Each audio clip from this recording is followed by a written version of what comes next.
সম্মানিত দর্শক ও শ্রোতা, আসসালামু আলাইকুম। আজ আমি খ্রিস্ট ধর্ম নিয়ে আলোচনা করব। খ্রিস্টান ধর্মের সঙ্গে অন্যান্য ধর্মের সম্পর্ক এবং খ্রিস্টান জাতির বর্তমান অবস্থা নিয়েও কথা বলব। খ্রিস্ট ধর্ম একটি একেশ্বরবাদী ইব্রাহিমী ধর্ম। হযরত ঈসা আলাইহিসসালাম বা যীশু খ্রিস্ট এই ধর্ম প্রচার করেন। পৃথিবীর বৃহত্তম ধর্ম এই খ্রিস্ট ধর্ম। প্রায় 250 কোটি মানুষ এই ধর্মের অনুসারী, যাদের অধিকাংশই ইউরোপ, আমেরিকা এবং সাব সাহারান আফ্রিকাতে বসবাস করেন। পৃথিবীর অন্যান্য দেশে খ্রিস্টানরা সংখ্যালঘু। হযরত ঈসা আলাইহিসসালামের জীবনী এবং শিক্ষার উপর ভিত্তি করে প্রথমে এই ধর্ম প্রচারিত হয়েছিল। এই ধর্মের প্রধান গ্রন্থ হলো বাইবেল বা ওল্ড এবং নিউ টেস্টামেন্ট। এই ধর্মের মূল বিশ্বাসগুলি হচ্ছে ত্রিত্ববাদ বা তিনজন ঈশ্বরে বিশ্বাস করা, তিনজনকে এক ঈশ্বরের প্রকাশ বলে বিবেচনা করা হয়। একজন হলেন পরম ঈশ্বর, ঈশ্বরের পুত্র যীশু। তৃতীয় হলেন হোলি গোস্ট বা পবিত্র আত্মা, যিনি ঈশ্বরের হয়ে মানব জাতির কাছে তার সংবাদাদি মেসেজ আদান প্রদান করে থাকেন। এই ত্রিত্ববাদ সাধারণত খ্রিস্টানগণ বিশ্বাস করেন। তারা হযরত ঈসা আলাইহিসসালামকে, যিশুকে ঈশ্বরের পুত্র বলে মনে করেন, যিনি কুমারী মাতা মেরির গর্ভে জন্মগ্রহণ করেছেন। খ্রিস্টানগণ আরো বিশ্বাস করেন যে যীশু খ্রিস্ট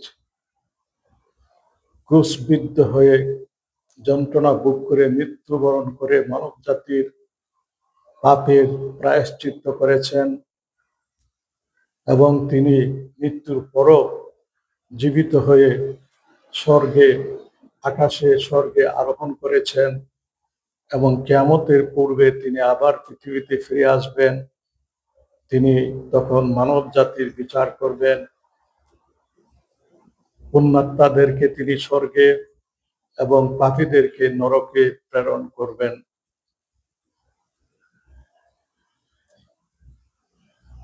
খ্রিস্ট ধর্মের প্রতিষ্ঠাতা হযরত ঈসা আলাইহিসসালাম বা যীশু খ্রিস্ট খ্রিস্টীয় শতকের প্রথম দিকে ফিলিস্তিনের নাসেরিয়া নামক গ্রামে জন্মগ্রহণ করেন। 32 বছর বয়সে তিনি তার মিশন শুরু করেন। প্রথমে তিনি একজন ইহুদি রাব্বি ছিলেন।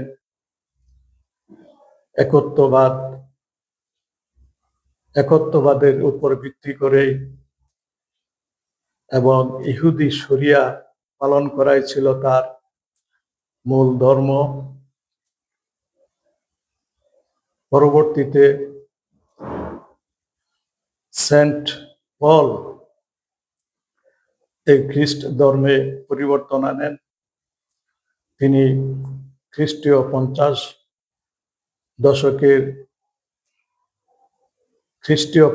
দশকে তিনি খ্রিস্টান ধর্মের একজন প্রচারক এবং মিশনারি হিসেবে কাজ শুরু করেন। তিনি ত্রিত্ববাদ, প্রায়শ্চিত্তবাদ, যিশুর ক্রুশে আরোহণ ইত্যাদি প্রচার করেন এবং বাইবেল সংকলন করেন। বর্তমানে খ্রিস্ট ধর্মের 4টি প্রধান শাখা রয়েছে: ক্যাথলিক চার্চ, প্রোটেস্ট্যান্ট চার্চ এবং ইস্টার্ন ও ওয়েস্টার্ন চার্চ। ক্যাথলিক চার্চে পোপকে প্রধান পুরোহিত মনে করা হয়। পোপের কর্তৃত্ব স্বীকার করা হয় এবং পোপকে হযরত ঈসা আলাইহিস সালামের প্রথম 12 জন শিষ্যের একজন সেন্ট পিটারের উত্তরসূরি হিসেবে গণ্য করা হয়। তারা খ্রিস্ট ধর্মের বিভিন্ন ইবাদত, উপাসনা এবং উৎসব পার্বণাদি নিয়মিত পালন করেন। দ্বিতীয় যে শাখাটি, প্রধান শাখাটি, সেটি হলো প্রোটেস্ট্যান্ট শাখা। তারা রোমান ক্যাথলিকদের মতো পোপের কর্তৃত্ব স্বীকার করেন না এবং ধর্মীয় আচার আচরণ, প্রার্থনা ইত্যাদিতেও আগ্রহ প্রকাশ করেন না। তারা বাইবেলের কর্তৃত্বকে মেনে নিয়েছেন এবং মনে করেন যে মানুষের সেবা এবং ঈশ্বরকে সম্মান করার মাধ্যমে মানুষের মুক্তি সম্ভব। তারপর রয়েছে ইস্টার্ন, ওয়েস্টার্ন অর্থোডক্স চার্চ। এই দুটি চার্চ রাশিয়া এবং গ্রিকে তাদের প্রধান কার্যালয়, প্রধান গির্জা। তারা পোপের কর্তৃত্ব স্বীকার করেন, কিন্তু উপাসনা এবং খ্রিস্টীয় নিয়ম কানুন মেনে চলেন। ইসলাম ধর্মে হযরত ঈসা আলাইহিস সালামকে একজন আল্লাহর রসূল হিসেবে মনে করা হয়। আল্লাহর অন্যান্য রসুলদের মতো তিনি একজন রাসূল ছিলেন, মুসলমানগণ এই বিশ্বাস করে থাকেন। তিনি কুমারী মাতা মেরির গর্ভে জন্মগ্রহণ করেছেন, এটি ইসলাম স্বীকার করেন, কিন্তু তিনি যে আল্লাহর পুত্র বা ক্রুশবিদ্ধ হয়ে পাপের প্রায়শ্চিত্ত করেছেন, এটি ইসলাম স্বীকার করে না। ইসলাম অবশ্য একথা স্বীকার করে যে কিয়ামতের পূর্বে হযরত ঈসা আলাইহিস সালাম পৃথিবীতে পুনরায় আগমন করবেন। তিনি দাজ্জালকে পরাজিত করে পৃথিবীতে শান্তি প্রতিষ্ঠা করবেন।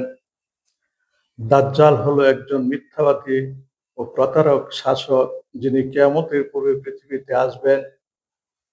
বিভিন্ন রকম ভুল তথ্য, মিথ্যা তথ্য, মতবাদ দিয়ে মানুষকে গুমরাহ, বিপদগামী করে ফেলবেন, পৃথিবীতে অশান্তি সৃষ্টি করবেন এবং মানব জাতিকে নরকের পথে নিয়ে যাবেন।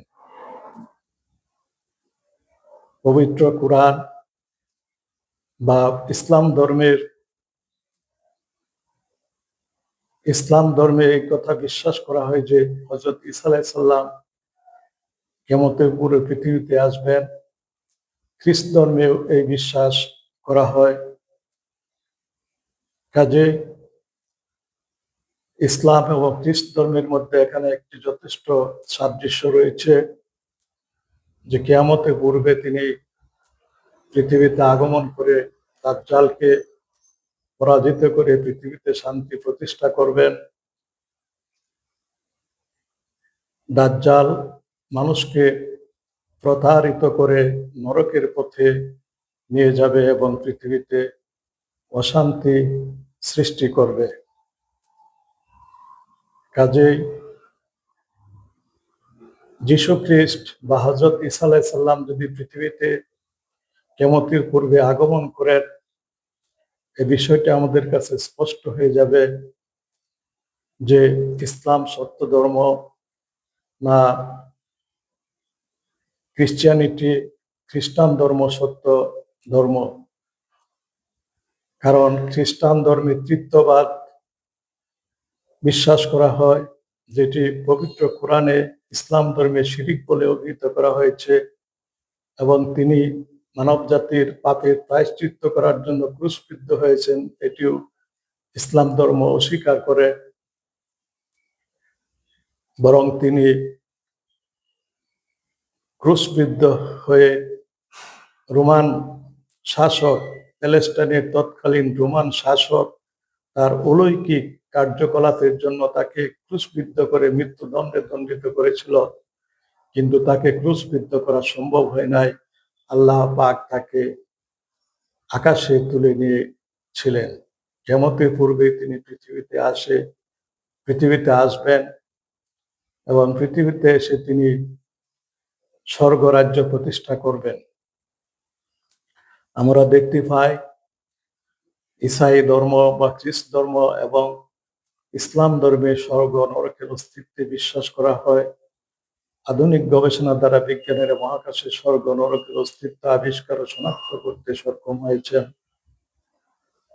মহাকাশে যে অসংখ্য অগণিত ছায়াপথ আবিষ্কৃত হয়েছে, যেখানে রয়েছে কোটি কোটি নক্ষত্র, এইগুলি একটি বিশাল অগ্নিকুণ্ড, যেগুলো পবিত্র ধর্মগ্রন্থে বর্ণিত নরক বা দুজক বলে প্রমাণিত হয়েছে।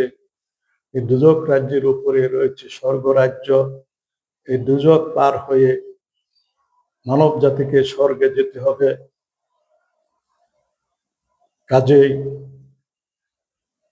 মহাকাশ বিজ্ঞানীদের এই আবিষ্কার মানব জাতিকে দুজকের অগ্নিকুণ্ড থেকে পরিত্রাণ লাভ করে মহাকাশের চিরস্থায়ী স্বর্গে যাওয়ার জন্য সকল প্রকার অস্বাভাবিক অন্যায় পাপ কাজ থেকে বিরত করবে, এবং স্বাভাবিক ও সুন্দর জীবনযাপন করতে সচেষ্ট করবে। ফলে পৃথিবী সত্যিকার অর্থে একটি সুখী, সমৃদ্ধিশীল বিশ্ব তথা একটি স্বর্গরাজ্যে পরিণত হবে। আমাদের একান্ত বিশ্বাস, কিয়ামতের পূর্বে হযরত ঈসা আলাইহিস সালাম এই স্বর্গরাজ্য শাসন করবেন, যার ভবিষ্যৎবাণী প্রায় প্রতিটি ধর্মগ্রন্থেই করা হয়েছে। ইনশাআল্লাহ। আসসালামু আলাইকুম ওয়া রাহমাতুল্লাহ।